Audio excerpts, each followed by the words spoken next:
Welcome to our channel. Today we how to update Google Ads privacy settings to reduce personalization. Complete guide step by step clearly. To update your Google Ads privacy settings for reduced personalization, start by opening your web browser.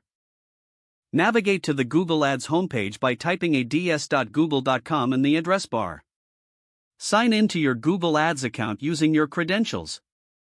Once logged in, locate the Tools icon in the top right corner of the screen. Click on the Tools icon to reveal a drop-down menu. From the menu, select Settings. In the Settings section, find the Account Settings option. Click on Account Settings to access more privacy options. Scroll down to the Personalization section. Here, you will see options related to ad personalization. Select the option to turn off ad personalization. You may also see a link to manage your ad settings in your Google account.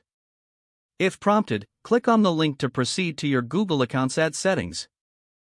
In the Google account, find the Data and Personalization tab on the left sidebar.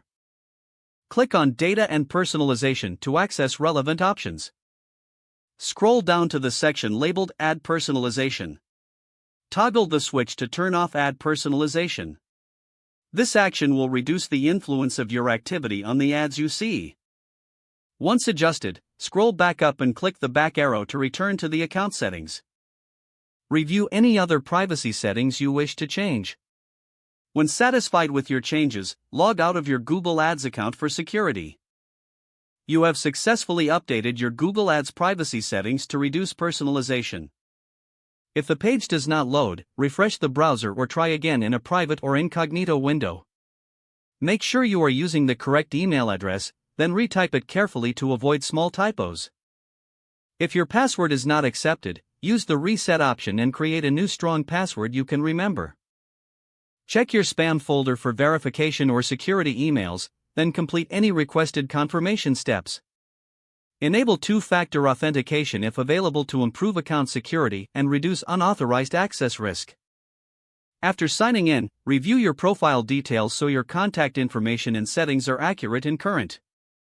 If you see an error message, note it down and try again after restarting your device and internet connection. Log out when you finish, especially on shared devices, to keep your account and payment information secure. Don't forget to like this video and subscribe to our channel for more step-by-step tech guides.